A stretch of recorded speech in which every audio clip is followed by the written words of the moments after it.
Seen a human before the day they arrived at the Galactic Union Academy. He had heard stories about them, of course. Everyone in the galaxy had heard stories about them from the third planet of the Sol system. His mother had warned him to be careful. His father had told him to stay away from them if possible. But now 5 human children stood at the front of his classroom and could not look away. The children did not look dangerous. They were soft and small, with no claws or scales or protective shell. Their skin came in different shades of brown and pink, and they had strange fur growing only on the tops of their heads. One of them, a boy with short brown hair and a wide smile, waved at the class. A few students near made sounds of fear and moved back in their seats. An elderly with 4 arms and wise old eyes raised his hands to calm the class. He explained that these 5 humans were part of a new exchange program. The Galactic Union wanted young species to learn together and build understanding. Earth had only recently joined the Union, and this was the first time human children would study alongside other species. They introduced themselves one by one. The boy who had waved was named Dan Cole. He was 12 years old and said he was excited to make new friends. Next to him stood a girl named Hart who was 11. She had her hair tied back and stood straight like a soldier. Then came Tyler Brooks, tall boy with long legs who kept looking around the room with curious eyes. The smallest was Sophie Lane, 10-year-old girl who seemed shy but smiled warmly when she spoke. Fifth was a boy named Park who said very little but nodded politely.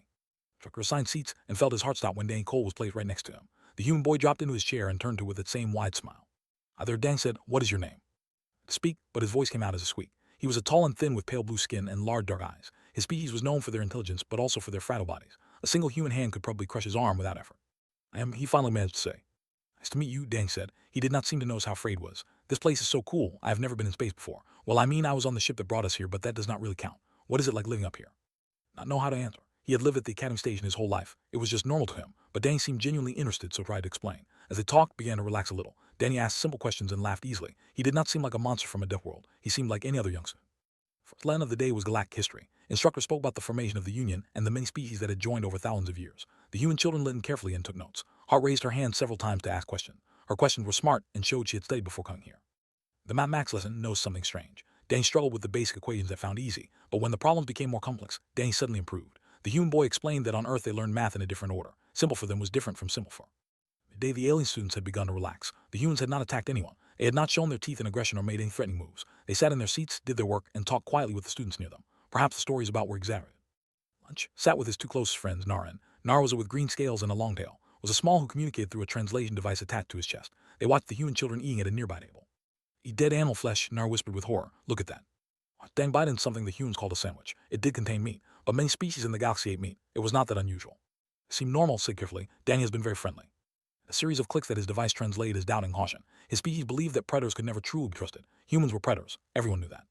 Lunch, instructor made an announcement that caught everyone's attention. He explained that human children had certain biological needs that other species did not share. Starting tomorrow, the human students would be given a spell period called recess. During this time, they would go to the outdoor recreation area to engage in traditional human activities. "What is recess?" Nara asked quietly. Not know? None of the alien students knew. Instructor said it was a time for humans to release excess energy through physical activity. This explanation made nervous. Physical activity could mean many things. Human children seemed excited about the news. Dang turned to with bright eyes. "This is the best," Dang said. "We get to play games and run around. It is so much fun." But did not understand. Why would running around be fun? His species did not run unless something was chasing them, and being chased was not fun. It was terrifying. I could not sleep. He kept thinking about what recess might involve. He had heard that humans were persistent predators on their home world. They would chase prey for hours until the prey collapsed from exhaustion. They could run in the heat that would kill other species. They could keep going when their bodies were damaged and bleeding. What kind of games did creatures like to play? Decision. Tomorrow, when the humans went to recess, he would find a way to watch them. He needed to see for himself what children did when they were released to play. He sent quiet message to Nara and asking them to join him. They agreed immediately. They were just as curious and afraid as he was. Reese had a feeling it would change everything he thought he knew about humans. He just hoped he would be safe watching from a distance. Stay moved slow for. He could not focus on his lessons because he kept thinking about what would happen during the human recess period. Dang sat next to him as usual and chatted happily about the things he was learning. The human boy had no idea that was planning to spawn him. Instructor finally announced that it was time for the human students to go to recess, felt his pulse quicken. The 5 human children stood up from their desks with obvious excitement. Dane stretched his arms above his head and made a sound of relief, was already bouncing on her feet. Ian the quiet Park seemed eager to leave. An adult named Mr. Grant had arrived to supervise them. He was a tall man with a friendly face who worked as a counselor at the academy. He led the human children out of the classroom and toward the outdoor recreation area that had been specially prepared for them. Exactly 30 seconds before raising his hand, he told instructor that he needed to use the waste facility. The old gave him permission and slipped out of the room. He found Nara and already waiting in the corridor. They had made the same excuse to their own instructors. The 3 alien students made their way through the station toward the recreation area. This section of the academy had been modified with spell atmospheric controls to match Earth conditions. The air was thicker here and had a strange smell that did not recognize. Found a viewing gallery above the recreation area where they could watch without being seen. What they saw below made them freeze in absolute terror. And children were running, not jogging or walking fast, but running at full speed across the open space. Danny was chasing Tyler, his legs pumping hard against the ground. Tyler dodged left, then right, trying to escape. His face showed something that looked like fear but also excitement. Danny lunged forward and slapped his hand against Tyler's back. "You are it," Danny shouted. Tyler turned and began chasing Danny instead. The 2 boys ran in circles while Sophie and scattered in different directions. They were all trying to avoid Tyler now. Sophie ducked behind a structure and pressed herself flat against it, ran in a zigzag pattern that made him hard to follow. Hunting each other, Nar whispered. Her scales had turned pale with shock. Speak. He watched as Tyler caught with a hard slap to her shoulder. She stumbled forward but did not fall. Instead, she spun around and immediately began pursuing Sophie. The small girl shrieked and ran faster than would have thought possible for someone her size. Pursuit training, the vice translated. They are practicing how to chase and how to escape being chased.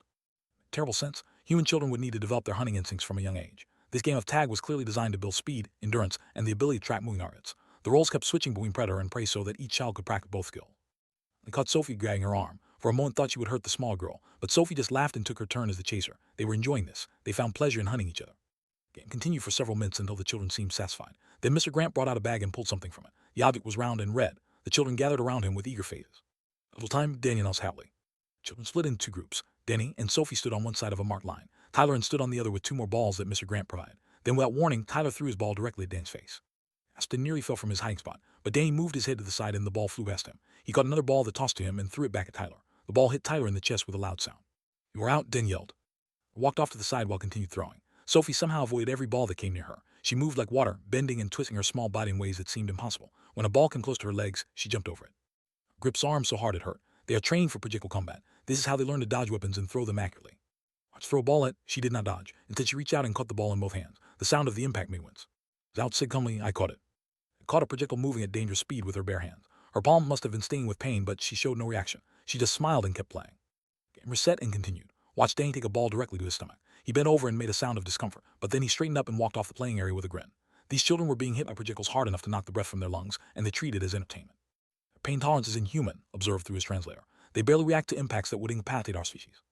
We're reading that humans had evolved on a world with high gravity and constant dangers. Their bodies were dense and durable compared to most species. What seemed like brutal combat training to him was probably gentle play by their standards. She won the dodgeball game by outlasting everyone else on her team. The other children congratulated her with slaps on her back and shoulders. Physical contact that would bruise was their way of showing approval. The children moved toward a metal structure that had not paid attention to before. It had bars at different heights, platforms connected by chains, and a long plank balanced on a central point. Had no idea what this equipment was for. He was about to find out. One of the high bars and pulled her entire body weight off the ground. She swung her legs forward and backward, building momentum until she was moving in great arcs through the air. Then she released the bar at the highest point of her swing and flew through the air. I'm certain he was about to watch a human child die, but landed on her feet on a platform several meters away. She wobbled slightly, regained her balance, and raised her arms in triumph. Are insane, Nar said, completely insane. Disagree. He watched with horror as the other children began climbing, swinging, and jumping on the structure. They were trained to scale obstacles, maintain grip strength, and survive falls from heights. Every element of the reset was designed to produce warriors. The children loved every second of it. Look away from the metal structure even though every instinct told him to run. Danny had climbed to the highest platform, at least 4 meters above the ground. He stood there with his arms spread wide as if he owned the sky itself. Then he grabbed 2 chains attached to a flat seat and sat down on it. Push me, Dan called to Tyler below. Moved behind Danny and placed both hands on his back. Then he shoved hard. The seat swung forward on its chains, carrying Danny through the air. Tyler pushed again when Danny swung back. Each push sent Danny higher and faster. Soon the chains were nearly horizontal at the peak of each swing. Laid the forces involved in his head. The acceleration, the sudden stops and direction changes, the stress on Danny's grip and spine. Any experiencing the forces would lose consciousness or suffer internal damage. But Danny was laughing. He was laughing so hard that tears streamed down his face. I heard Danny should come on higher. Put all his weight into the next push. Danny swung so high that for a moment he seemed to float at the top of the arc. His body was nearly upside down. Then gravity pulled him back and he swooped through the lowest point with terrifying speed. Arad covered her eyes with her hands, was making distressed clicking sounds that his translator could not process into words, forced himself to keep watching. He needed to understand these creatures. He had taken position on the balance plank, sat on the other end. They were using their body weight to lift each other up and down in alternating motions. The plank slammed down hard each time one end dropped, but neither child seemed bothered by the jarring impacts. Wall had found a horizontal bar at chest height. She gripped it with both hands and began pulling her body upward. Her arms bulged with effort as she lifted her chin above the bar, then lowered herself down, then lifted again. She repeated the motion over and over, her face growing red with exertion. During training, muttered, she's building muscle mass for combat. Bar exercise continued until dropped to the ground, breathing hard. She shook her arms and rolled her shoulders, then immediately climbed a ladder to join Danny on the high platform. They stood together looking down at the ground far below. Watch this, said. He jumped off the platform. Scream caught in his throat. He watched fall through the air, her body twisting as she dropped. At the last moment, she tucked her knees to her chest and rolled when she hit the ground. The impact looked brutal, but she popped back up onto her feet without hesitation. 9 out of 10, Dane judged from above. Your landing was a little rough. Let me see you do better, challenged. Jump. His fall was and his roll was smoother. He stood up and brushed dirt from his clothes like nothing had happened. They had just survived falls that would have shattered bones, and they were scoring each other's technique. Practice falling, Nar said in a hollow voice. They trained their bodies to survive impacts. Explained so much about human durability. They did not just have strong bodies. They had spent their entire childhoods learning how to use those bodies. Every game, every piece of equipment, every activity during reset was designed to put their physical limits and teach them to survive punishment. To a structure made of connected bars at different heights, he climbed through them like an animal moving through tree branches. His hands and feet found holds automatically, and he navigated the maze of metal with surprising grace. Sophie followed him, her smaller size actually helping her squeeze through tight spaces. He began running toward a low wall. Instead of going around it, he planted his hands on top and vaulted his legs over in one smooth motion. He landed on the other side and kept running toward the next obstacle. It was like watching a military training course. Grant, the human supervisor, sat on a bench reading something on a small screen. He barely glanced up at the children. This level of danger was apparently so normal that it did not require close supervision. The human adult trusted that the children could handle themselves. Argument broke out between Danny and Tyler. Their voices grew loud and their bodies tensed. Felt genuine fear as he watched the two boys face each other with clenched fists. Human physical confrontation could be deadly. Their species had nearly destroyed itself many times through internal violence. This its translator said, "They will fight now." They did not fight. Instead, Danny held out his closed fist and shook it up and down 3 times. Tyler did the same. On the third shake, Danny extended 2 fingers while Tyler kept his fist closed. Danny groaned and Tyler cheered. "I beat scissors," Tyler announced. "I win."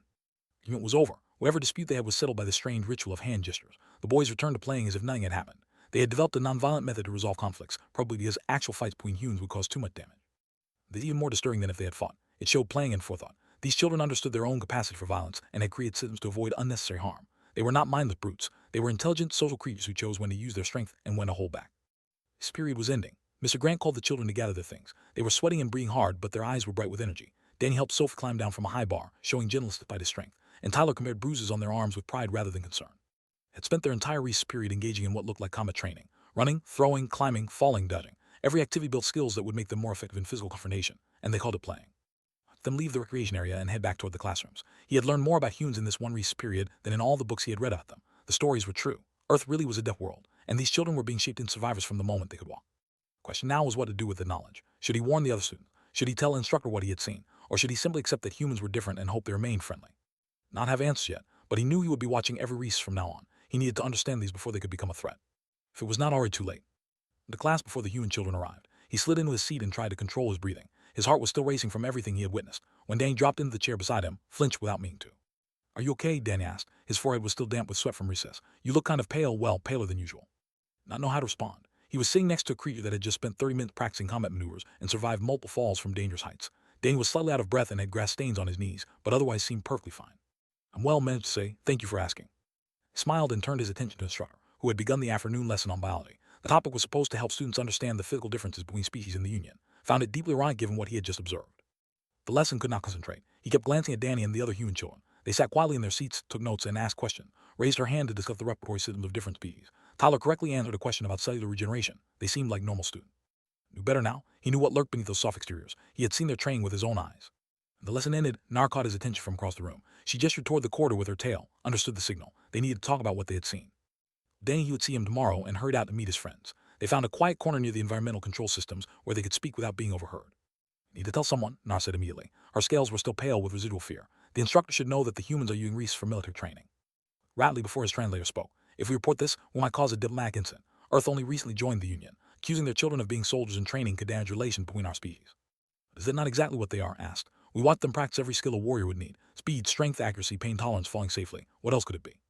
His tail twitched nervously. "Maybe we should observe more before making conclusions. We only watched one recess period. Perhaps today was unusual." Agreed to continue watching over the following days. Each time the human children went to recess, Nara, and found their way to the observation gallery. What they saw only confirmed their fears.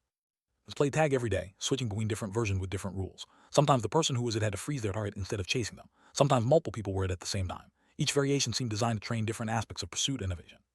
Ball remained a regular activity. The humans grew more skilled at throwing and dying as the days passed. Sophie developed a technique where she would duck at the last moment, letting balls pass just above her head. Tyler learned to throw curveballs that changed direction mid-flight. Danny discovered he could catch even the hardest throws if he relaxed his hands at the moment of impact. Flying structure revealed new horrors each day. The humans invented challenges for themselves. They would hang upside down from bars by their knees. They would swing from bar to bar without letting their feet touch the ground. They would race each other to the top of the structure and back down again. Dave fell from a platform and landed badly on his ankle. Expected the human child to be seriously injured, but just sat on the ground for a moment, rubbed his ankle, and then stood back up. He limped for a few minutes before returning to play. The next day his ankle seemed completely healed. Regeneration is remarkable, observed. Minor injuries heal within hours. What we would consider serious damage barely slows them down.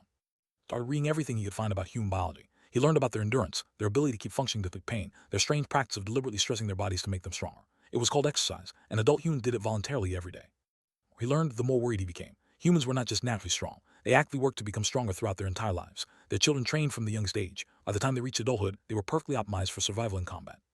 2 weeks of observation could not contain his anxiety any longer. He needed to understand why humans did this. He needed to hear the explanation from a human directly. Next day in class, he gathered his courage and waited for the right moment. When there was a pause in the lesson, turned to Danny with a question he had been holding inside for too long. "Why do humans train your children for war?" And blinked in confusion. "What do you mean?" Recess said, "We have been watching. The pursuit games, the projectile combat, the obstacle training, the fall conditioning, all of it prepares you for fighting. Why do you start so young?" Classroom had gone quiet. Other students were listening now. The alien children looked nervous. The human children looked bewildered. "That is not training," Dan said slowly. "That is just playing. We do it because it is fun." One could not believe what he was hearing. Throwing objects at each other is fun. Falling from heights is fun. Being chased by predators is fun. He exchanged glances within the others. They seemed genuinely surprised by the question. Yeah, said, "It is all fun. That is the whole point of recess. We play games and enjoy ourselves."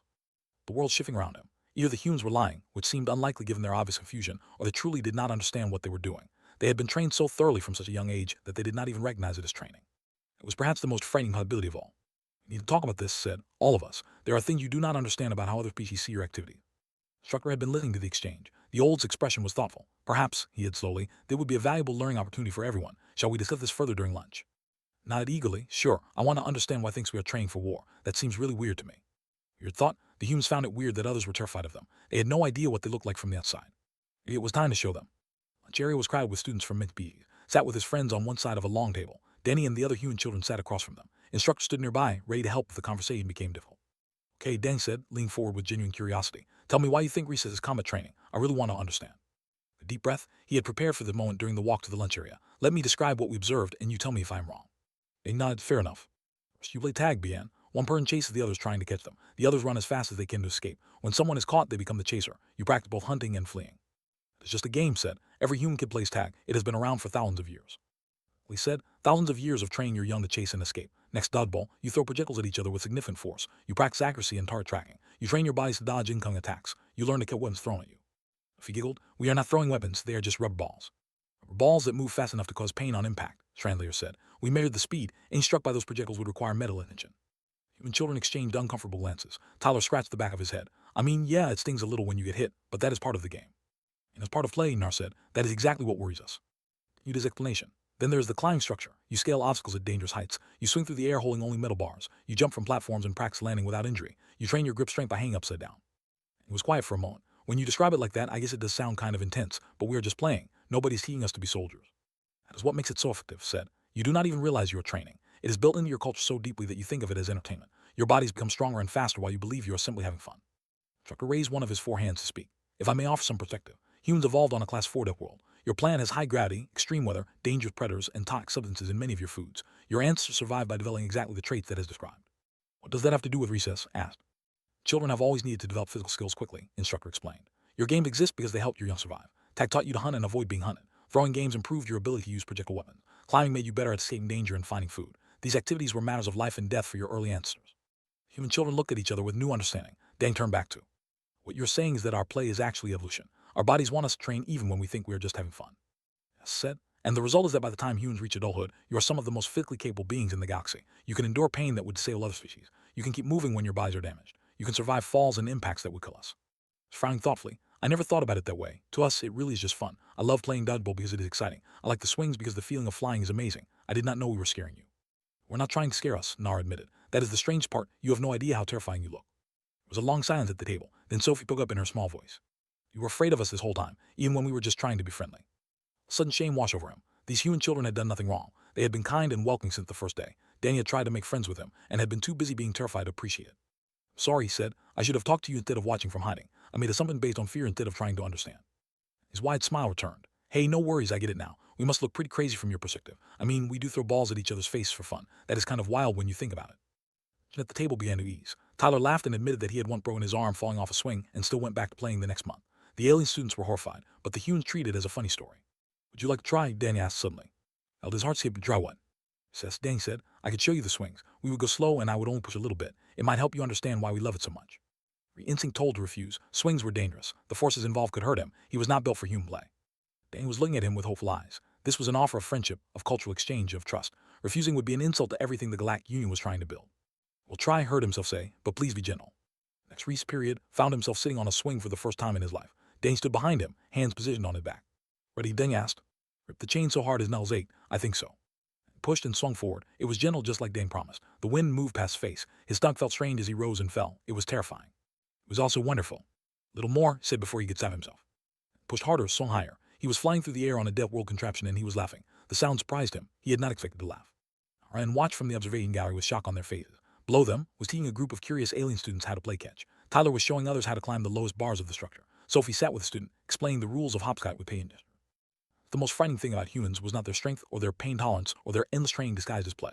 Perhaps it was their ability to take something terrifying and make it feel like joy. Hiren felt the fear transform into excitement. They had taught him something valuable today. Sometimes the things that scared you most were also the things worth trying. Could not wait for the next recess.